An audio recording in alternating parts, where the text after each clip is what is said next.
When it comes to script writing, there are three commonly used formats. The two-column script is by far the more common for short-form stuff and in the world of television and video production. Master scene format tends to be used for longer things, and this is what they would call a screenplay if you were in Hollywood working on a big budget movie. And storyboards tell the story with art as opposed to words. You can do any one of these three. It doesn't matter to me which one you choose, and you should certainly go with whatever you feel the most comfortable doing. If you choose a storyboard and you're doing hand-drawn art, you just have to find a way to deliver it to me. Scan the finished product or take a nice clear photo of it with your cell phone. You don't need to spend a whole lot of time just watching me type, but let me go ahead and show you how to get started using Google Docs to write either a two-column script or a master scene format. Let's start by taking a look at a short clip from an editing exercise you're going to be working on in a few weeks. All of the examples in the script handout and the examples in this video will be taken from this footage.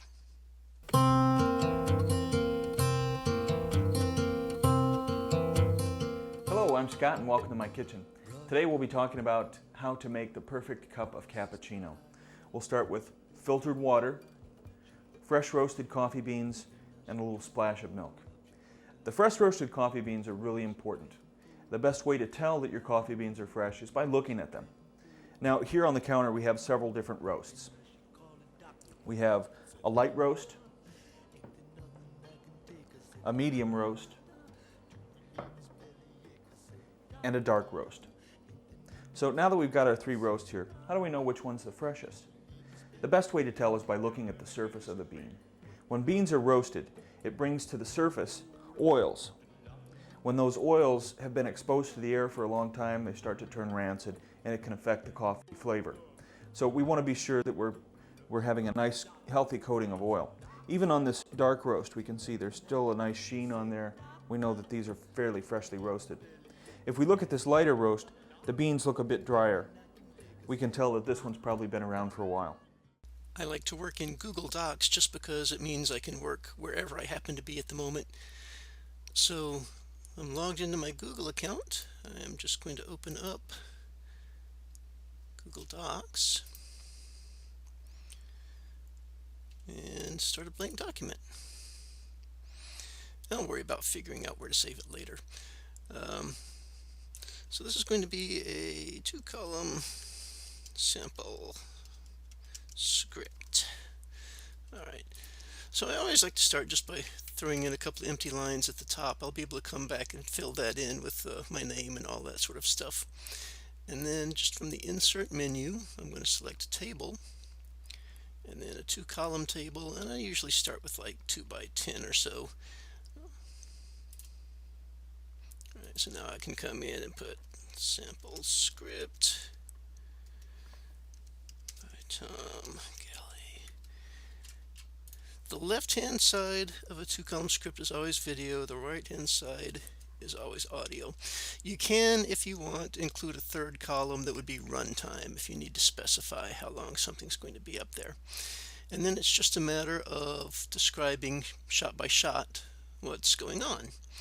Alright, so our opening shot is going to be a fade from black to graphics. The perfect cappuccino. And on the right hand side, music.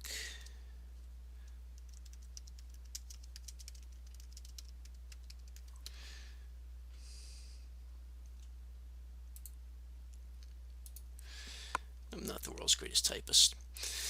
And then we'll just go along. You can see the finished sample in the handout that I'll linked to this.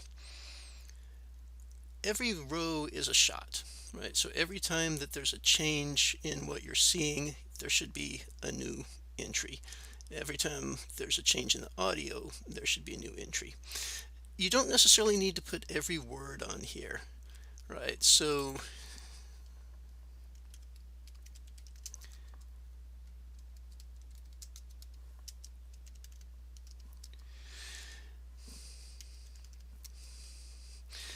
he says, "Hi, I'm Scott and welcome to my kitchen. Today we're going to be making etc., etc., etc." This shot goes on until he picks up that first can of beans. So what I can actually do here is go, hi, I'm Scott, dot, dot, dot, dot.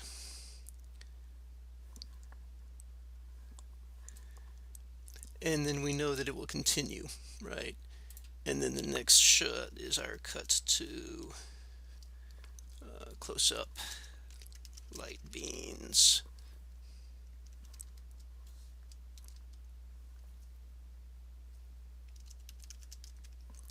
Right. So this just tells us where we need to make the cuts. The master scene format, again, I like working in Google Docs, even though it's not the easiest way to format things. I just love that shared ability. Just to show you a different way to get there, I'm going to start by going this time to my Google Drive. And then from my Google Drive, I can hit a new Google Doc. And it'll take me to the same place. Now the master scene format, really the big thing about it is the formatting.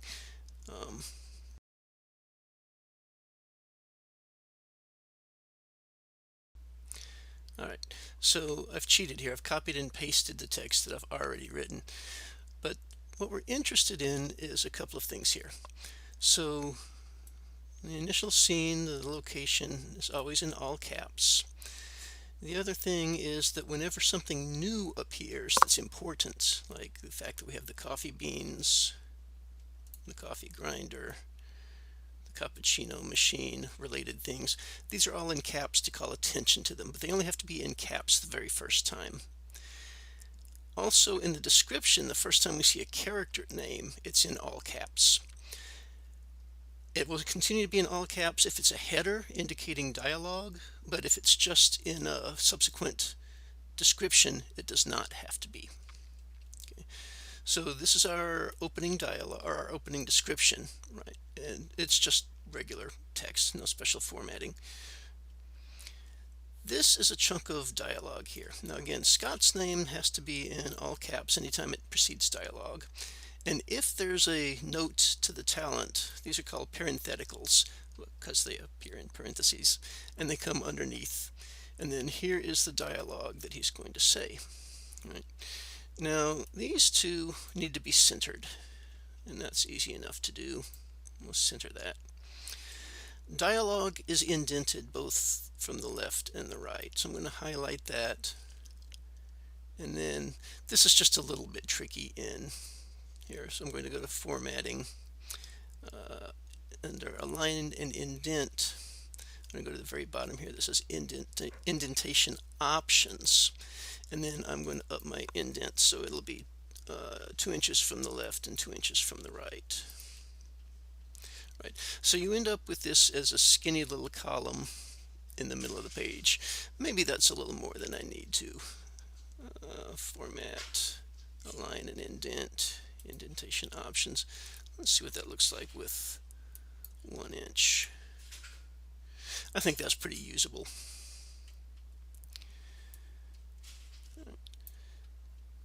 So then it's just a matter of centering. Now again, my parentheticals are all going to be centered the same way somebody's name would be.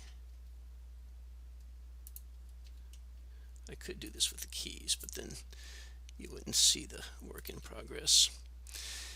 And then the dialogue needs to be indented. And the easy, again, this is a little bit awkward in terms of there's not a keystroke to do this particular type of, you can't do the right indent, so you have to go to indentation options, and I'll bump that in an inch from each side. These guys I'm going to cheat. I'm just going to tab over because there's no text to wrap. Who's going to know the difference? So it's a little bit annoying just that you have to go through and do all the reformatting after you've gotten the work typed in. But this is a very standardized format. And again, if you're trying to write a screenplay to get accepted to Hollywood, this is going to be the way that you break in. The rules are very specific about formatting, and scripts will be discarded just because they're not properly formatted. So it would be worth investing a little time learning the exact way to do this. But for our class, this is totally close enough. It certainly gives you the look and the feel of a Hollywood script, of a master scene script. Doing a storyboard is something that would be a given if you were doing a high-end Hollywood movie. You would never go into production without having a finished storyboard. That being said, it takes time and it takes artistry, right? So I have completely cheated in the example that I gave to you. Um, I took screenshots from the video. I ran those screenshots through Adobe Illustrator to make them look like they were line drawings, and then I assembled them onto the page here in a Google Doc. My expectation, of course, is not that you do that, because you'd want to do the storyboard before shooting, ideally. If you've got the artwork, and it doesn't have to be fantastic artwork, I mean, if you can draw a really nice stick figure, that works. The nice things about, or the nice thing about storyboards is it really allows you to get into pre-visualization. You can really see where you want to put the camera angle-wise and that sort of thing. You can think about drawing it as a comic book and then turning the comic book, into your video project. If you do choose to do a storyboard, if you do it by hand, then you just need to find a way to deliver it to me electronically. Scanning it is probably the easiest way. A good, clean cell phone photo would also work.